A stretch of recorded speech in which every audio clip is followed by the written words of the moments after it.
36 seconds in, Trump slammed the table, pointed at Jasmine Crockett, and spat the words. She's low IQ. I dare her to take a test. Cameras snapped. Gasps rose, but Jasmine didn't blink. She reached into her folder, pulled out a sealed envelope, and let it fall like a hammer. What was inside that made the most arrogant man in America sit back in silence like he'd just seen a ghost? The hearing room looked like it hadn't seen a real truth in years. Everything was too perfect, like someone had Windexed democracy. Marble floors glistened like wet ice. The walls were polished to the point you could see your conscience in them. Flags stood behind the dais stiff and lifeless, like they'd been ironed into submission. Even the air felt staged, too cold, too sterile. Like someone had frizzed the tension right out of the air, but left the fear behind. Red lights from the microphones blinked like sniper dots on every seat above them. The ceiling lights didn't glow, they stabbed. Bright surgical clinical designed to expose every crack, every drop of sweat, every twitch in the face of someone lying through their teeth. This wasn't just Capitol Hill. This was Capitol Theater. Today's headliner? A woman who didn't need a microphone to make her presence known. Jasmine Crockett walked in like she'd done this before, but never like this. Her heels didn't clack. They struck. Each step landed with the rhythm of a countdown, not toward detonation but revelation. She wore no flashy color, no flashy smile, just a midnight blue suit sharp enough to cut through pretense and a gaze steady enough to freeze the smug right off a billionaire's face. Jim Jordan caught sight of her first. He nudged Eric Trump, leaned in, and mumbled something like, "High school boys in the back of detention." Half laughing, half scared, all arrogance. Eric looked over his shoulder, sized her up like she was an outfit his daddy didn't approve of, and shook his head. Already seated at the witness table was the storm and orange flesh. Donald J. Trump, elbows planted fingers, steepled grin wide. The kind of grin that said, "This room belongs to me. The cameras belong to me. The truth belongs to me." He didn't nod in greeting. He didn't blink. Just locked eyes with Jasmine as she passed like a lion, trying to psych out the one animal in the wild that didn't care about his roar. But Jasmine, she didn't flinch. She didn't even acknowledge the noise. She sat down without a sound, opened her folder like it was Sunday Mass, and she had the sermon prepared and laid one envelope gently in the center. No label, no urgency, just paper and silence. Got it. But somehow the air changed when it touched the wood like static, like gunpowder. CNN's feed zoomed in. MSNBC sharpened their audio. Twitter was already halfway to exploding. The phrase IQ test was trending, even though it hadn't been spoken aloud yet. Chairman Emmelin cleared his throat like he was about to read a verdict. Today's hearing will examine academic transparency credentials used in campaign claims and the role of standardized testing. In public leadership, he didn't look at Trump, but the room did. Jasmine tapped the envelope once. Just once, not hard, but the sound landed like a judge's gavel. Sharp, final, undeniable. Out. Trump's smile faltered just for a beat. Out. No one else saw it, but Jasmine did. And when a man like Trump blinks first, you don't need to shout. You just sit still and let the trap snap shut on its own. What happens when the loudest man in America dares the wrong woman to speak? The silence in the room was so dense, it had weight. Not the peaceful kind, but the kind that comes before thunder. Trump leaned closer to the mic, straightened his shoulders like he was gearing up for applause, and started reading from his prepared remarks on education reform. But he didn't get far, barely made it through a sentence on restoring American excellence in academic standards. For his eyes flicked toward Jasmine and the air shifted. He paused, smiled. Not the kind that charms, but the kind that coils. And frankly, he began, voice smooth like oil on concrete. Some of these people, they're not qualified to be in this room. I mean, look at that one. His finger lifted, not quite pointing, but angled in Jasmine's direction like a loaded weapon. Low IQ, AOC2. I wouldn't let either of them run a classroom, let alone Congress. There it was, the first strike. Blunt, calculated, and just vague enough to avoid censure until the cameras caught every syllable. A faint chuckle broke from the right side of the room. Marjorie Taylor Greene's laugh, sharp nasal smug. She covered her mouth as if to mask it, but her shoulders shook. Jim Jordan smirked.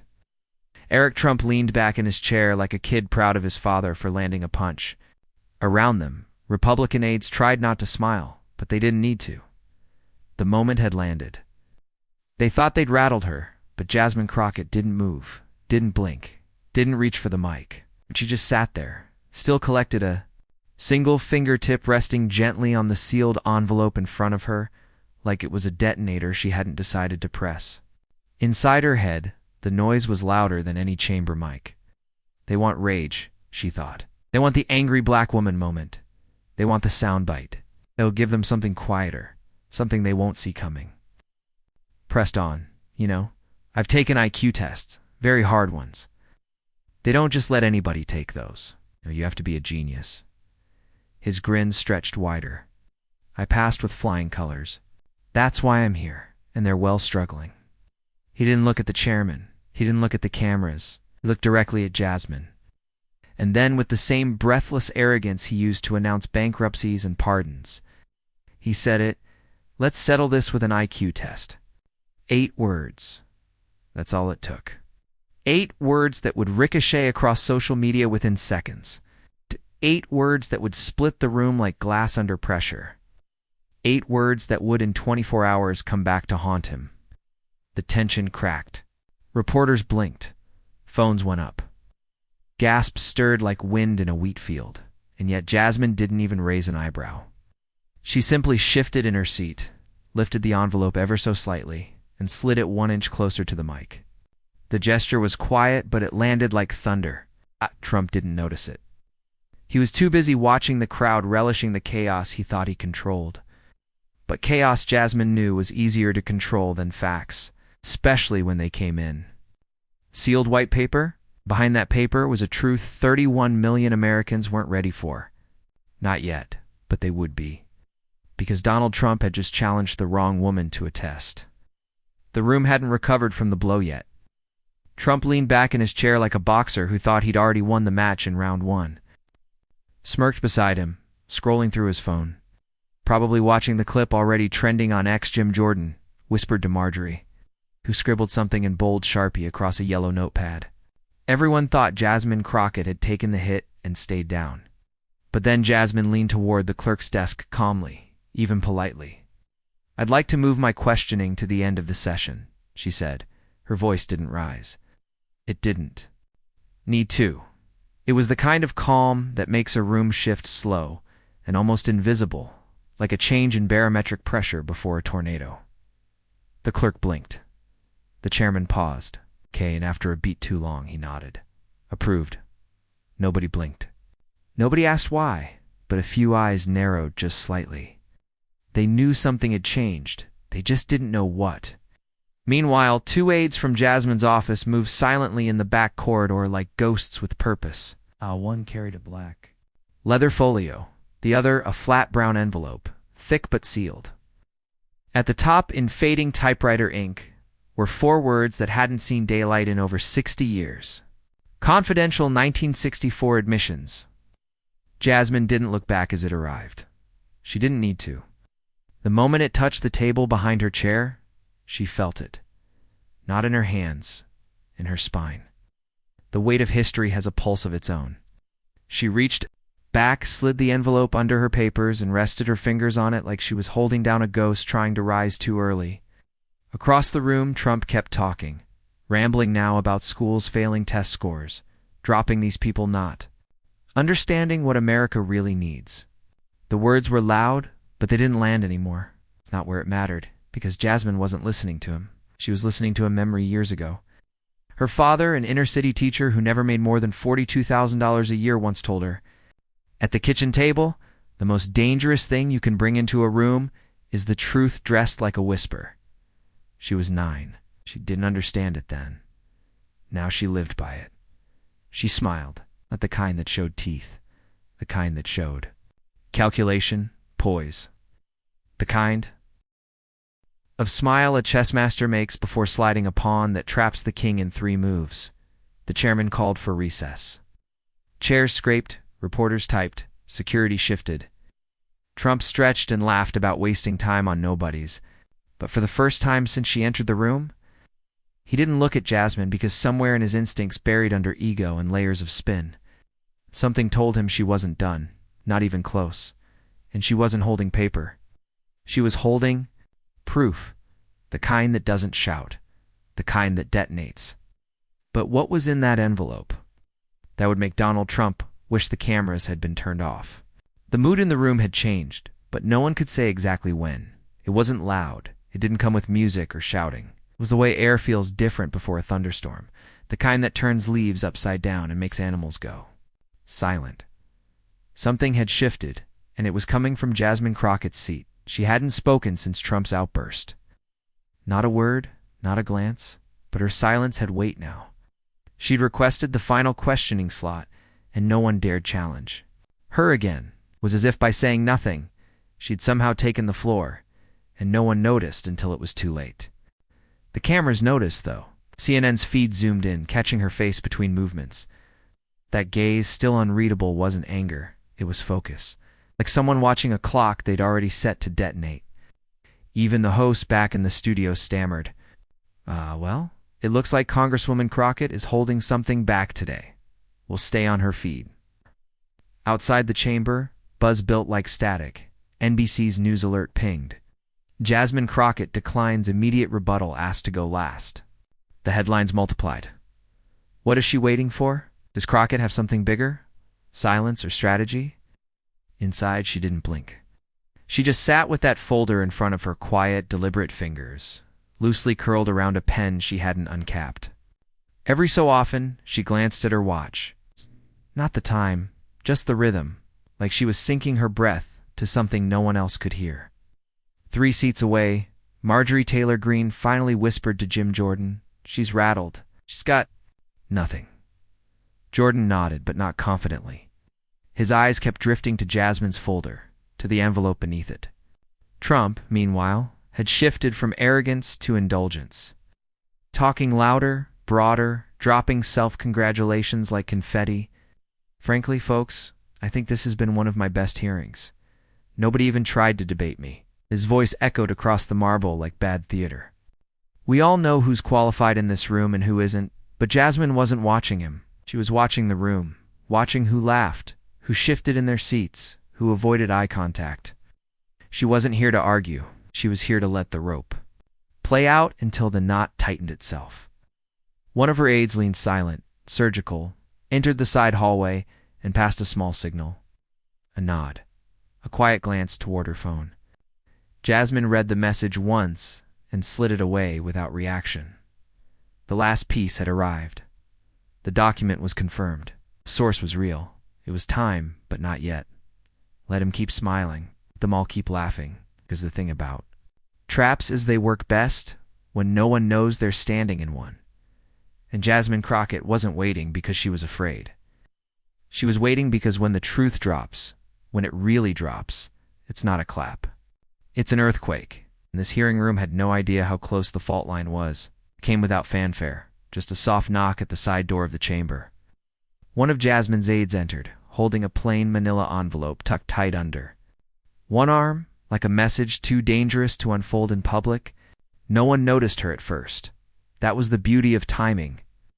In a room obsessed with sound, silence always carried the sharpest blade.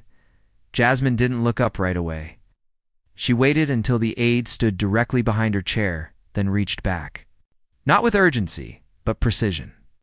Her fingers closed around the envelope like it wasn't paper, but a match. And somewhere deep in her memory, her father's voice returned. The most dangerous thing you can carry into a room is the truth dressed like a whisper. She placed it beneath her notes, careful, calm, as if it were just another file in a stack. But it wasn't.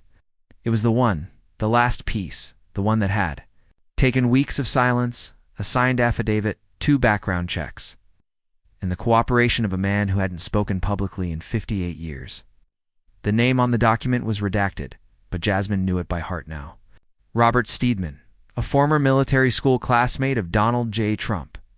A man whose face had aged hard, but whose memory hadn't blinked once during a 2-hour deposition conducted by Crockett's legal team. He had taken the sats in place of Trump in 1964, and he had kept the receipt. Inside the envelope were 2 pages. One, a dated letter from the New York Military Academy Registrar's office confirming Trump's scheduled exam date and noting his unexplained absence. The other was a sworn statement from Steedman, written in clean, careful penmanship. I was paid $1,000 by Fred Trump to take the SAT for his son. Beneath that line was a signature, and beneath the signature, proof of identity, old military records, matching handwriting samples, a scanned ID from a VA hospital bed. Jasmine read it again, though she didn't need to. Every word was burned into her bloodstream. Now this wasn't just about IQ anymore, wasn't even about arrogance. This was about a lie so old, so carefully buried, that its truth had started to smell like myth. And yet here it was, sitting quietly under her hand. Across the room, Trump was still talking, bragging about how he aced every test every time. How some people just aren't cut out for excellence. His voice carried like static, empty and endless. He had no idea the floor was crumbling beneath him. Jasmine didn't interrupt. She didn't even flinch because the trap was now fully set. The next time she spoke, it wouldn't be to respond. It would be to expose. The room settled into its rhythm again, but Jasmine wasn't listening. She wasn't here to ride the noise. She was here to use it. And Trump, so loud, so sure, was giving her every tool she needed. The chairman called on her for questioning. She stood slowly, no rush, no dramatics, just precision and motion. She approached the microphone with the same energy she brought into courtrooms, not to shout but to disassemble. Mr. Trump, she began, voice calm, almost soft. In your remarks earlier, you referred to yourself as a very stable genius, and someone who's always tested exceptionally well. Is that correct? Trump grinned, already puffing with pride.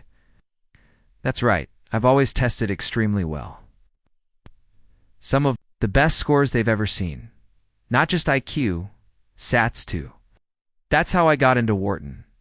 Jasmine nodded slowly, letting silence wrap around the words like rope. And you've made public claims about your academic success before, haven't you? You graduated at the top of your class. Absolutely, he said. You can ask anyone. Tremendous marks. Wharton loved me. My professor's very impressed. The room stayed quiet, but the air grew sharp. Didn't shift. Would you be willing to make those records public, sir? Your SAT scores? Your college transcripts? Since you brought them into the public discourse? Trump scoffed. Sure, I've got nothing to hide. I've said it for years. Happy to show them. They prove everything I've said. I passed with flying colors. Everyone knows it. Across the chamber, some aides started to glance at each other. Stopped writing. Even Jim Jordan leaned forward slightly, sensing something tighten, but Trump didn't notice. He was too busy watching the cameras. Jasmine didn't smile. Thank you for confirming that, Mr. Trump, because I have here her hand tapped gently on the folder, not opening it yet. Documents that relate to your standardized test history. Trump blinked once, just once, a twitch. Not fear, not yet, but a ripple in the mask. You wouldn't mind, she continued, if this committee reviewed those materials to compare them with your statements here today, correct? Trump shrugged. Go ahead. I've said what I said. They'll only confirm it. The hook was in. And Jasmine hadn't even raised her voice. She turned toward the chairman. Mr. Chairman, with your permission, I'll submit these items into the hearing record at the conclusion of today's testimony. He nodded silent. Trump leaned back smug again. See, told you transparency. But he hadn't noticed the shift in her posture, the faint coiling of energy around her next move. He thought she'd come for blood. He thought she'd strike fast. That was the game, he understood. But Jasmine Crockett wasn't swinging. She was carving. He thought she'd attack. She was letting him build the scaffold himself. The silence in the room was no longer quiet, it was loaded. Every camera locked on Jasmine Crockett as she slowly opened the folder in front of her. Her hands moved with surgeon-like precision. Not theatrical, not rushed, just controlled like someone who knew the moment she cracked. That seal, a different kind of gravity, would enter the room.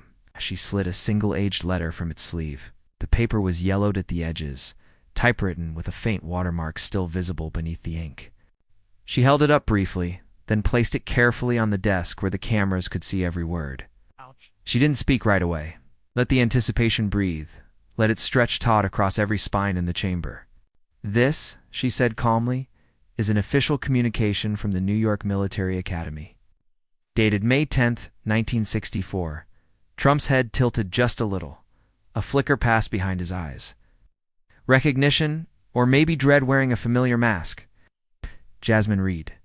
Aloud, "This letter is to confirm that Cadet Donald J. Trump did not appear for his scheduled SAT. Examination on May 2nd, 1964. No explanation was provided. Rescheduling was not requested." The words landed like a slap. Few reporters gazed. Chairs shifted. Jim Jordan blinked hard. Eric Trump stopped tapping his pen and Marjorie Taylor Greene dropped her notepad. Trump laughed too loud, too fast. "That's nonsense. It never happened. I've got perfect scores, ask anyone." Jasmine didn't respond. She simply reached into the folder again and pulled out a tablet. One tap. The screen lit up and the speakers crackled. A grainy video began to play. The room turned to the monitor, like it was watching an eclipse. On screen, a frail man in a hospital bed, thin, pale, but clear-eyed. He looked into the camera with the weight of decades in his stare. "My name is Robert Steedman," the man said.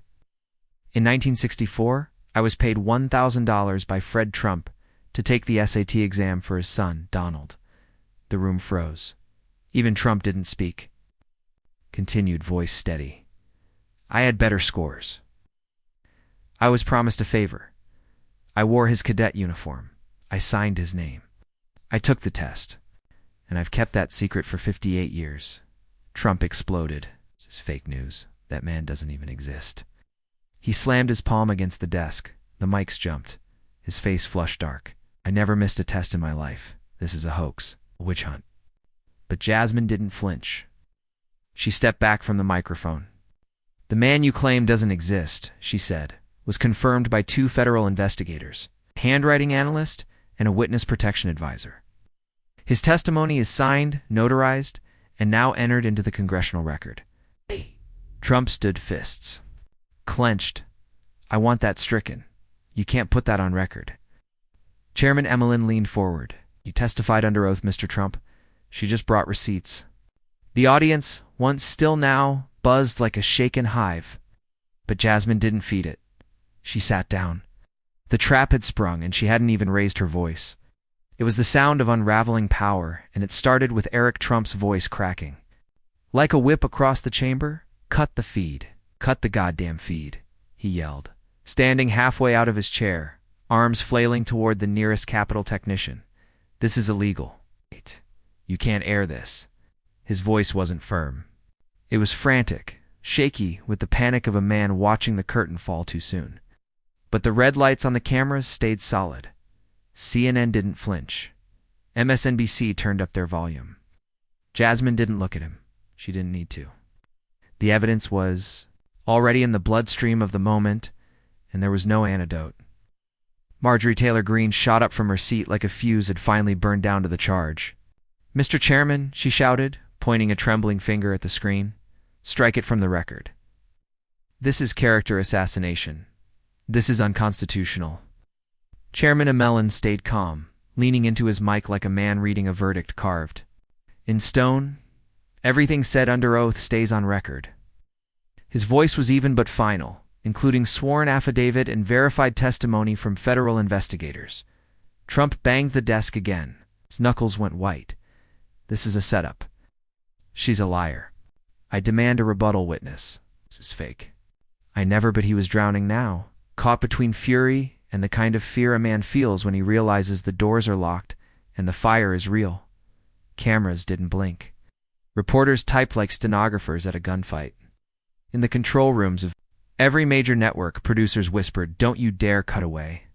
Behind Jasmine, her aide handed over another document methodically, silently.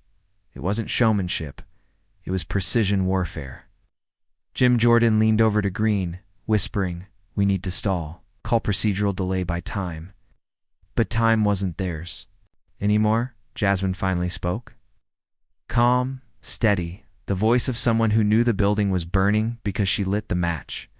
"Mr. Trump," she said, "you offered to share your academic record. We simply confirmed what the record always was." Trump seethed, chest heaving beneath his suit like a storm barely zipped in. She continued, "You called me low IQ, called others unqualified, but I didn't need to shout. I brought the truth, and I let it speak for itself." Green slammed her notebook shut. Jordan's hands were clenched tight enough to bleach his knuckles. Eric sat back down, but only because his knees had started to buckle. Mulellen gabbled once, just once, sharp. The sound cracked like a shot. "This hearing will proceed as scheduled," he said. "And unless you have evidence to the contrary, Mr. Trump, I suggest you remain seated." But Jasmine wasn't done. Not yet. Because what she had dropped was proof. What was coming next was motive. The chamber had fallen into a silence so complete it became a sound of its own. Not peace, not respect. Something else, raw, stunned, stillness. It moved through the room like pressure before an earthquake. Donald Trump sat frozen fingers, tracing anxious circles on the desk, like he was searching for an exit that didn't exist. Marjorie stopped scribbling. Jordan crossed his arms. Eric looked down, not out of shame, but because there was nothing left to look at. They'd all heard 1,000 testimonies before, but nothing like this. Nothing that didn't scream and yet split the floor beneath them anyway. And at the center of it, Jasmine Crockett sat perfectly still. She didn't adjust her mic. She didn't shift her notes. She didn't fix her jacket. Her silence wasn't hesitation. It was verdict. Then, without changing tone, without raising volume, she said the words that turned the room to stone. "This is what you call low IQ. Truth under oath." The sentence hit harder than the evidence itself. Not because it was loud, because it was surgical, because it was earned. Because everyone in that room remembered exactly how Trump had sneered at her spat. Those words like gum stuck to his shool. Americans.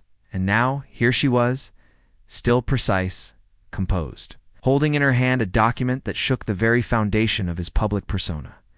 She didn't need revenge. She had receipts. No one moved. No one interrupted. Chairman Mulellen blinked.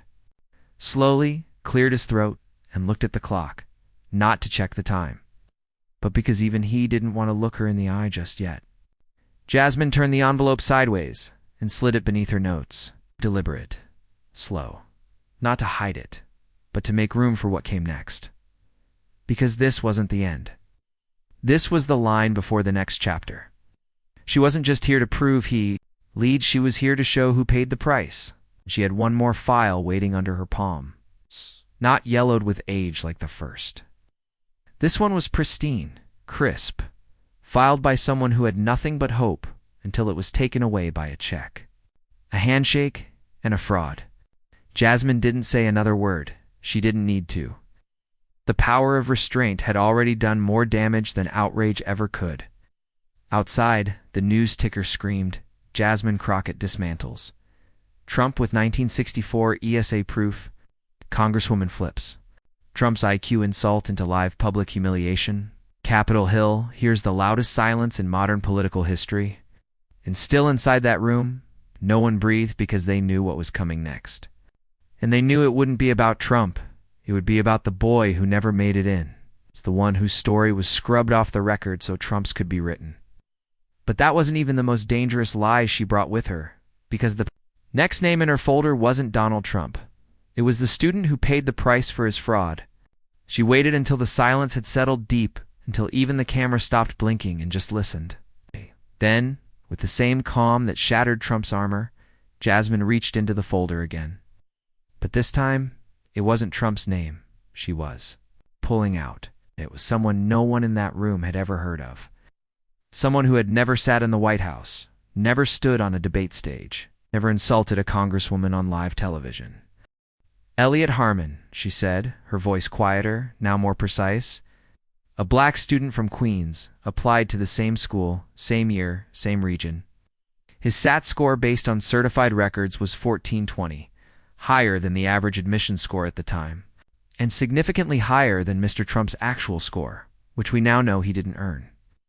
A low murmur rose in the room, soft but sharp. Porters glanced at each other. Something about the name so ordinary, so forgotten, hit harder than any insult, because this wasn't political anymore. This was human. Jasmine continued, lifting a second document and holding it toward the screen. This is a letter dated June 11th, 1964, from the Admissions Committee at the Wharton School of the University of Pennsylvania. It is addressed to Elliot Harmon. She began to read each word like a stone dropped into still water. Dear Mr. Harmon, we regret to inform you that your application has not been selected for admission. Due to high volume of applicants, we have no room for alternative candidates this year. And then she paused. Her eyes scanned the page until they reached the final handwritten line at the bottom. A note not meant for Elliot's eyes, but left behind by the administrator who signed it. Too many quotas filled. Too risky. The words hit the chamber like a slap. No gasps this time, just breath held. Emmeline shifted in his seat. AOC leaned forward slowly. Jim Jordan looked down. Even Trump, now oddly quiet, narrowed his eyes, but said nothing. Jasmine laid the letter flat on the desk in front of her. Was 17, valedictorian, son of a bus driver and a school nurse. Applied early, met all requirements, and yet denied. Her voice didn't tremble, but it landed like grief.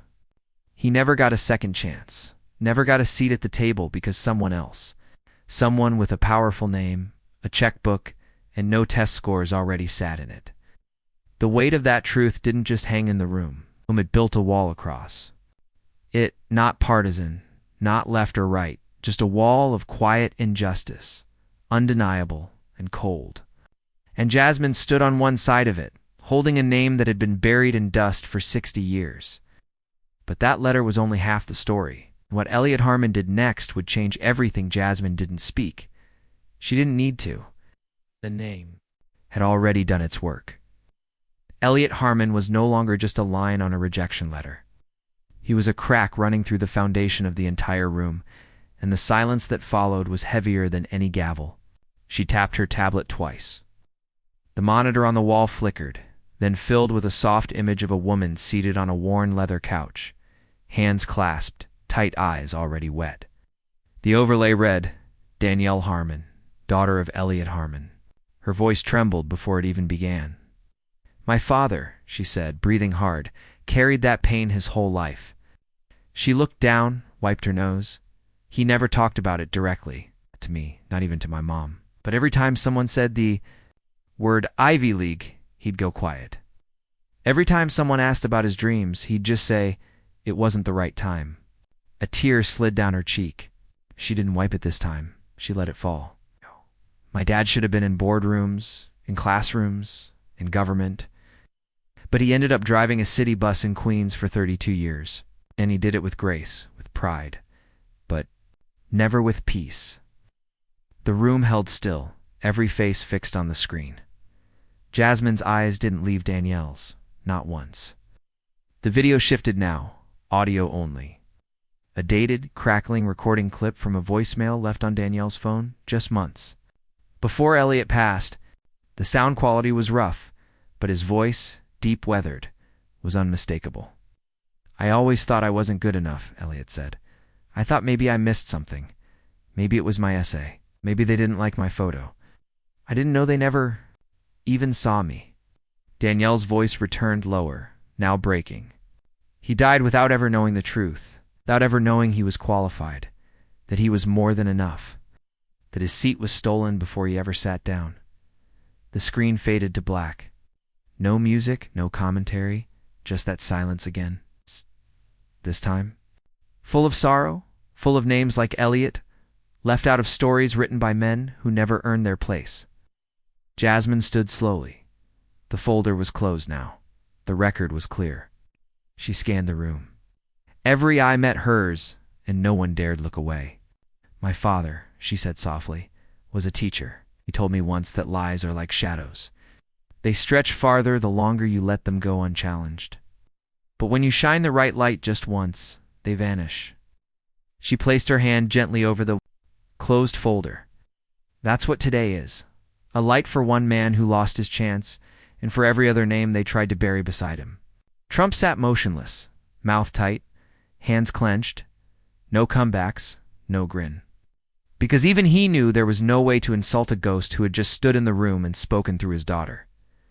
But Jasmine wasn't finished yet, because sometimes ghosts don't just speak. Sometimes they demand justice. It didn't matter if you were in a diner in Nebraska, a classroom in New York, or a nursing home in Atlanta. Screens everywhere lit up with the same image. Jasmine Crockett, motionless, framed against a hearing room, frozen in disbelief. And then the world started talking. Not the pundits, not the politicians, the people. First it was Twitter. Came TikTok, Reddit, Instagram stories. Thousands of messages spilled across the internet in real time, stacking by the second. The sentence kept repeating like a chant with no leader. "She just exposed everything," some wrote with fire. "Paid to steal a seat," Crockett brought the receipt. "Elliot Harmon's name will be taught in schools one day because of her." Others posted with sorrow. "My dad applied to Wharton in 1970. He thought he wasn't good enough. He died thinking that. This just broke something in me. I've been told I was too much or not smart enough my whole life." She didn't raise her voice, but she raised all of us.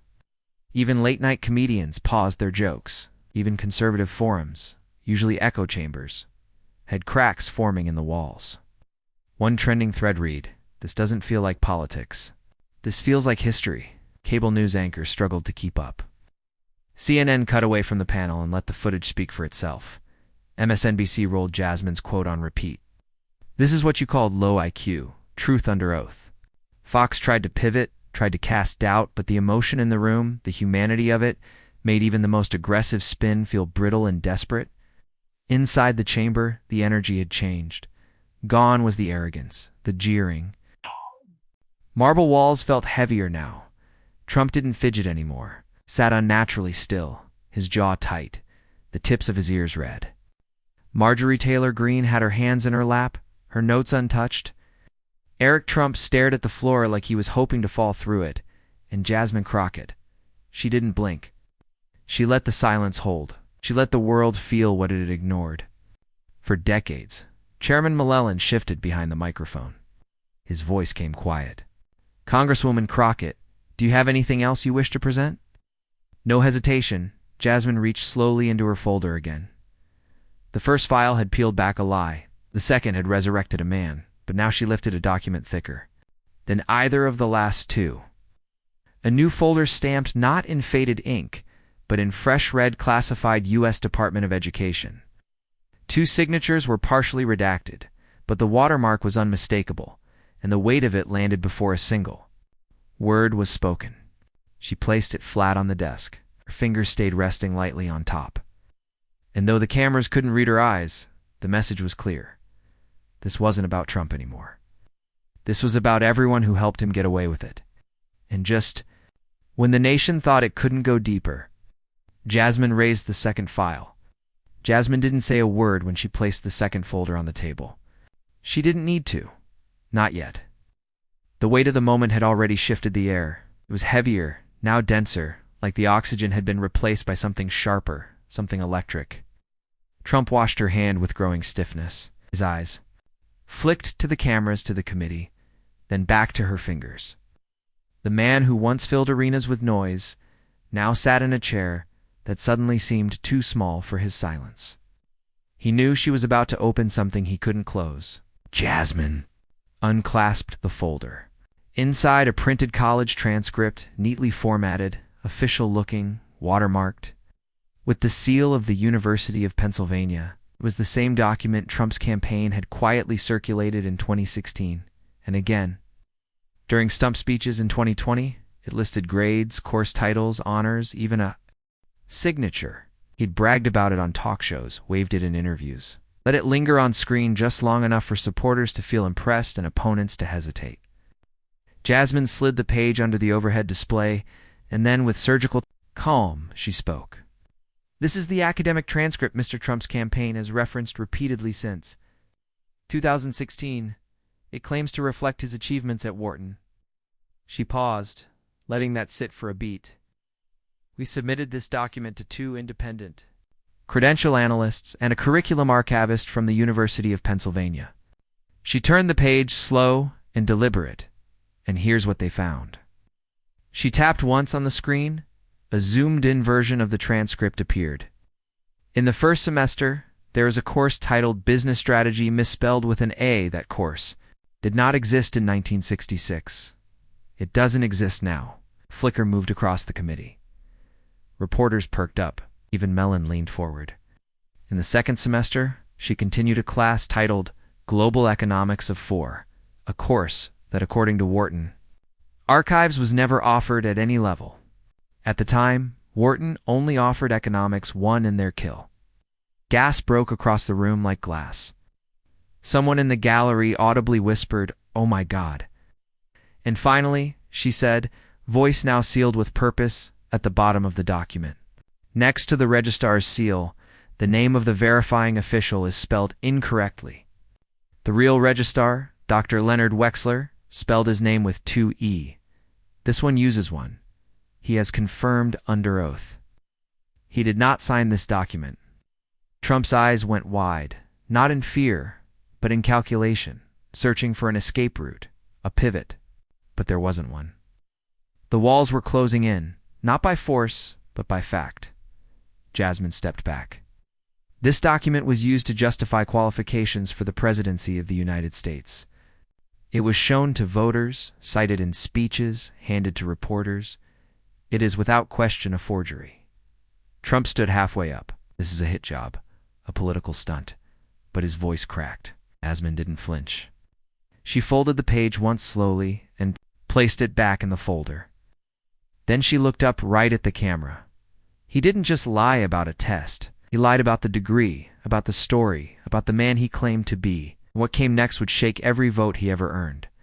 The folder was back on the table, closed, but the tension it left behind clung to the room like static before a lightning strike. No one spoke, not even Trump. He hadn't sat back down, but he hadn't moved either. Just stood there, half-cocked, caught between denial and dread. Then Jasmine turned slightly to her right and nodded once. A door at the side of the chamber opened. A tall man in a gray suit entered, thin, deliberate, with a briefcase tucked under his arm like a scalpel ready for use. His name was Dr. Eli Briner, credential analyst, professor emeritus, and archival consultant to 3 Ivy League registrars. His resume had already been submitted to the record. His presence. Now it was for the camera. Jasmine gestured to the chair beside her. "Dr. Briner," she said calmly, "can you please tell this committee what you discovered about the document Mr. Trump's campaign submitted as evidence of his Wharton degree?" Briner opened his briefcase, pulled out a single annotated sheet, and adjusted his glasses. "Yes," he said, his voice steady, academic, unnervingly cold. "Upon review of the transcript in question, my team and I identified multiple anomalies consistent with document falsification. The most significant, though not the only error, is the font used throughout the paper." He paused. Jasmine led him. "The typeface on the transcript specifically, the headers and registrar block uses Garamond Premier Pro, a font family released in 1989. The room didn't gasp this time, just held still. That font," he continued, "did not exist in 1968. Not on typewriters, not in university print shops, not in any official documentation standards of the era." Trump shifted uncomfortably, then snapped. "So now fonts are political." Briner didn't blink. "We also noted kerning inconsistencies and pixel-based irregularities in the university seal," he added. "This suggests that the image of the seal was lifted from a modern digital file, likely a PNG, then layered onto a blank document. This is not only atypical for official records, it is technically impossible for that year." Jasmine leaned in just slightly, not to dramatize, just to slice clean. "Dr. Briner, in your expert opinion, is the document authentic?" "No, Congresswoman, it is a forgery." She turned back toward Trump but didn't look at him. Instead, she looked into the cameras. "Sir," she asked, "is lying about your IQ more dangerous than lying about a nuclear code?" The question dropped like a floorboard snapping under weight. No one spoke. Not a single rustle from the crowd. The chamber, moments ago filled with bluster, was now mute, as if every living soul was waiting for someone else to breathe first. Trump said nothing because there was no answer that wouldn't indict him. Jasmine sat back, her face unreadable. The document was fake. The font didn't exist. The man who once mocked others for being unqualified had never even qualified for the lie he lived. And outside the chamber, millions were already asking if he forged his past. What else did he fake? The weight of Dr. Breener's testimony hadn't even fully settled when Alexandria Ocasio-Cortez leaned into her microphone. She didn't need volume, only precision. Her voice cut through the thick silence like a scalpel. "This isn't about intelligence," she said, each word measured and unshakable. "This is about deception as a tool of statecraft, about a man who forged the illusion of merit and used that illusion to seize the highest office in the land." Her statement didn't need applause. It didn't look for validation. It simply existed. In the room, heavy and immovable, Jaime Rawson followed his tone, cold and legal like a gavel made of ice. Madam Chair, he began. "I would like to formally recommend that this committee submit its findings to the Department of Justice for criminal review. Specifically academic fraud as a method of campaign deception and misrepresentation of federal qualifications under oath." He didn't look at Trump when he said it. He didn't have to. The word fraud had already been spoken on live television. It was being filed. Trump sat slouched the way a structure leans right before it falls. His mouth opened briefly, but no sound followed. His fingers twitched at the edge of the table, tugging faintly at a napkin that wasn't there. The man who once ruled rooms with insults and volume now sat stranded in a silence of his own making, and all the cameras locked on him knew it. Jasmine hadn't moved. She stayed perfectly still, her face a sculpture of control. No triumph, no heat, just presence. She had turned stillness into dominance, silence into spotlight. The country could feel it. In homes across America, people weren't changing the channel. They were leaning closer. They weren't scrolling away. They were texting friends. "Turn this on now." Behind Jasmine, her aides moved with quiet urgency. No frenzy, no chaos, just efficiency. Documents were passed to the chair, dates, logged exhibits, numbered. The hearing was no longer a performance. It was a ledger, and every lie Trump had once sold was being itemized and entered in real time. In the press gallery, reporters typed furiously. Screens buzzed, blogs lit up, headlines began to form before the statements even finished. Forgery confirmed, fraud alleged, collapse in motion, and still, Jasmine hadn't opened the final file. Not yet. She didn't need to. Not while the room was still echoing from the truth that had just been dropped, because what came next wasn't just about proving who Trump wasn't. It was about revealing who he had always targeted. That insult low IQ wasn't random. It wasn't off the cuff. It was strategic, tactical, and deeply racial. Jasmine had known it the moment he said it. She'd seen that playbook before, but she had waited patiently, deliberately, and now, with the nationwide breath held, she was almost ready. To show them why that insult wasn't a gaffe, it was a pattern. And Jasmine hadn't even touched the final piece yet, the lie about why he insulted her in the first place. Jasmine Crockett didn't raise her voice. She didn't need to. The room was already silent, hollowed out by revelation. And now she was ready to turn the blade, not with rage, but with evidence. She lifted a small remote and pressed play. The monitors flickered, then began to speak for themselves. First, Maxine Waters. The clip cut in mid-sentence. Trump snarling at a rally podium. "She's a very low IQ individual." The crowd laughed. Then AOC. "Low IQ. I don't think she knows what she's talking about." Applause. Then Ilhan Omar. "Disaster not." Smart, low IQ, more laughter, louder, and then Jasmine. The tape rolled Crockett's IQ. Maybe she should stick to traffic court. The timeline stretched across 7 years, 4 women, 4 targets, 1 insult. When the screen went dark, Jasmine waited. 1 beat, 2, then she stood. Her voice didn't rise. It sank into bone, into conscience. Every time he fears a woman of color who speaks truth, this is his reflex, she said, not accusing, but stating. He doesn't debate, he belittles. He doesn't counter, he erases. Her eyes swept across the Ds, then across the blinking cameras. It's not just rhetoric, it's ritual.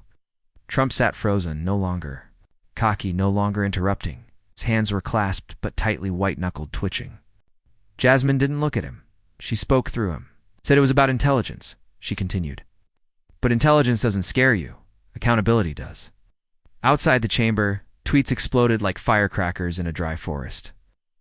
Bloomed. Reflex of fear and low IQ pattern. News anchors interrupted mid-segment to cut back to the hearing. Elderly viewers leaned forward in recliners across the country, mouths slightly open.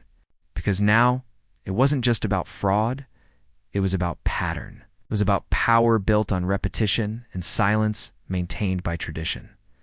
Marjorie Taylor Greene fidgeted in her seat. Matt Gaetz tapped his pen like a metronome. And yet no one objected. No one shouted, reclaiming my time, because Jasmine hadn't made an accusation. She had shown it. AOC, watching from the side, gave a near-invisible nod. Shadita Clay blinked hard but didn't speak. What Jasmine had done wasn't a takedown. It was a decoding. She had taken the insult meant to reduce her and used it as a mirror. Now it was reflecting on every wall. Jasmine turned back to the Ds. Language matters, especially when it's used as a weapon wrapped in humor, sealed with applause. She paused. And especially when it's recycled against the same type of people again and again. She didn't ask for sympathy. She never had. But in that moment, she wasn't just standing for herself. She was dragging into daylight every dark corner where belittlement had been used as a strategy. And for the first time, millions of Americans were seeing the map, the pattern, the machine.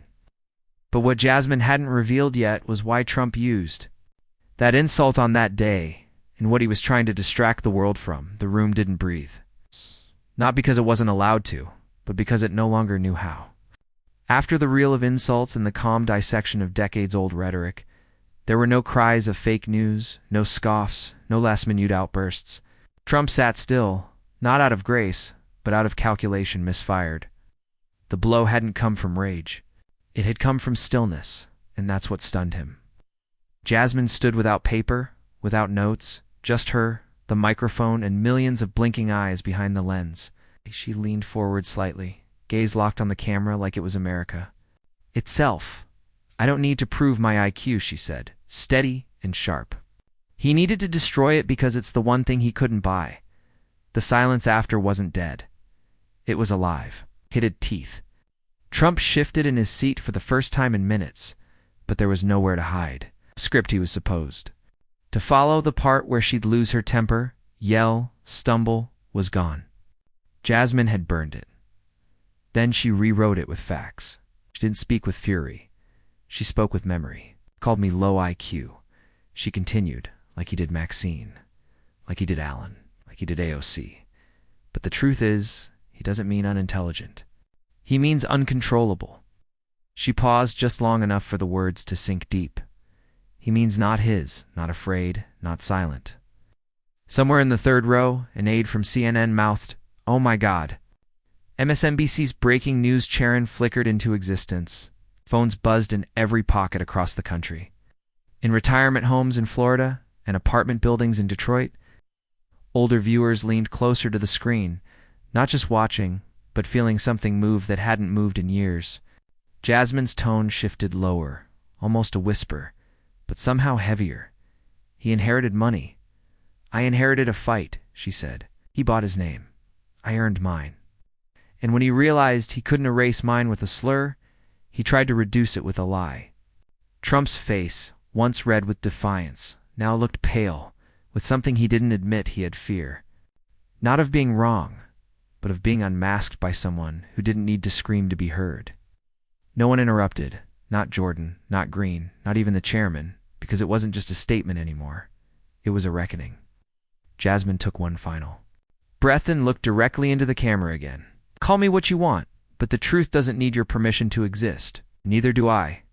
She stepped back, hand still, voice done, but her presence lingered like smoke after lightning. The chamber, the country, the world had all sat frozen because deep down, everyone knew the insult wasn't about her intelligence. It was about his reflection. The silence cracked.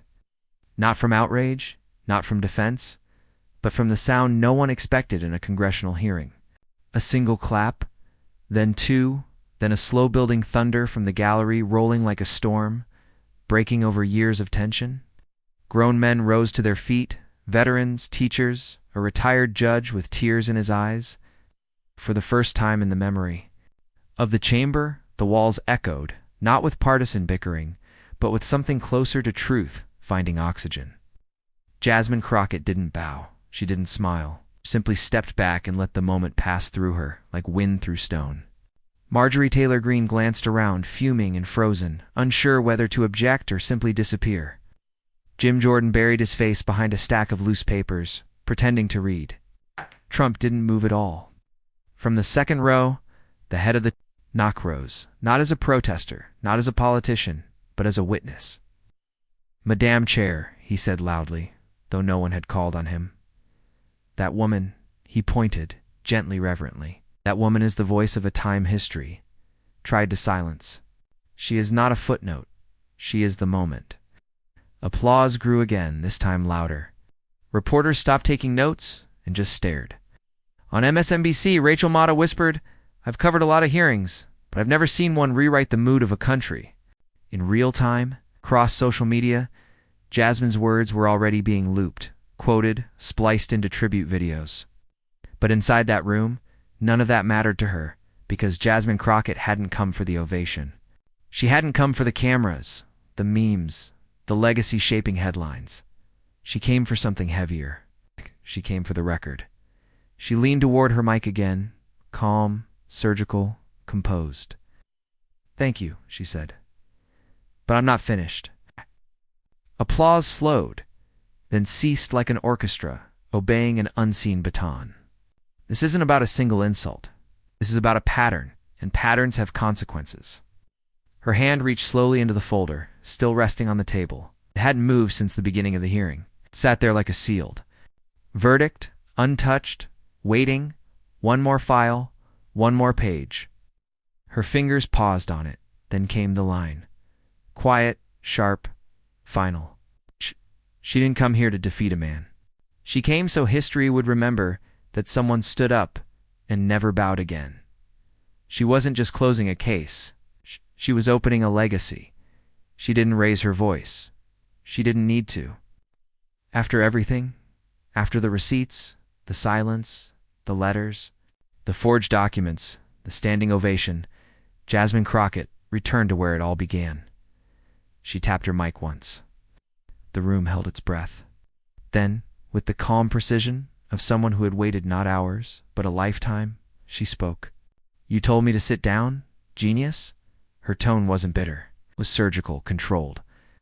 The phrase echoed in the chamber, now far heavier than when it had first been thrown like a cheap insult at a press conference. She didn't flinch then, and she didn't blink now.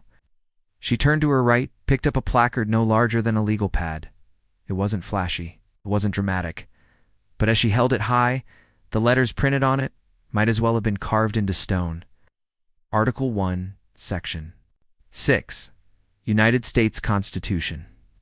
For any speech or debate in either house, they shall not be questioned in any other place. The room went still. Jasmine turned it to face the camera, then slowly panned it toward the Republican members on the panel. "This," she said, tapping the words, "is the law of the land. This is what I carry with me into every hearing, every attack, every whisper that says I don't belong." Trump shifted in his seat. She looked at him directly. "I didn't sit down," she said, her voice now low and slow because I wasn't standing. "For myself, I stood for every woman who's ever been told they were too loud, too angry, too black, too much. I stood for every daughter who watched their mother hold her tongue in rooms that weren't made for her voice. I stood for the truth. The silence that followed wasn't empty. It was full, heavy, charged like the moment before lightning strikes. Outside the chamber, social media lit up again. Hashtags exploded. TikToks rolled as CNN anchor mouthed "wow" on a hot mic. Inside, Trump folded his arms tighter. No words, no smirk. Just the stillness of a man realizing the punchline had turned into a mirror. Jasmine lowered the placard gently, like lowering a flag at the end of a war. No one thought she'd survive. Her eyes swept the room one last time, not to intimidate, not to gloat, but to make sure they were all watching when the truth refused to sit down. And then with one breath left to burn, she closed her notebook and said, "I yield my time, but I will never yield my worth." He didn't say a word. No final insult, no last spin. Donald J. Trump rose from his chair as if the floor had betrayed him and walked out beneath the glow of cameras that had once worshipped his every gesture. His shoes echoed off the marble like hollow declarations. Now, for the first time in a long time, the room didn't follow his lead. CNN broke the silence first. The Carini hit like a bell toll. A legacy-shaking congressional showdown sends shockwaves through nation. Anchors sat wide-eyed speechless, then slowly leaned in as the footage replayed on a loop.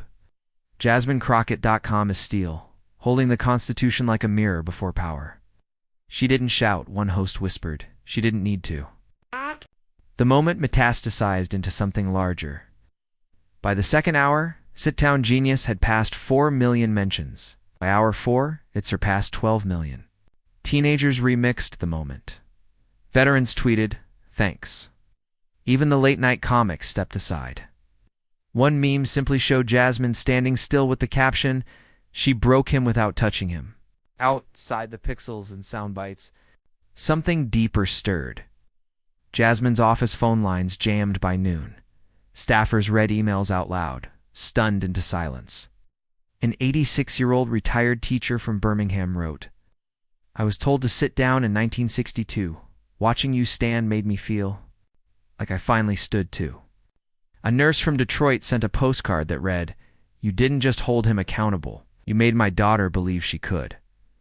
On the streets, murals began to appear.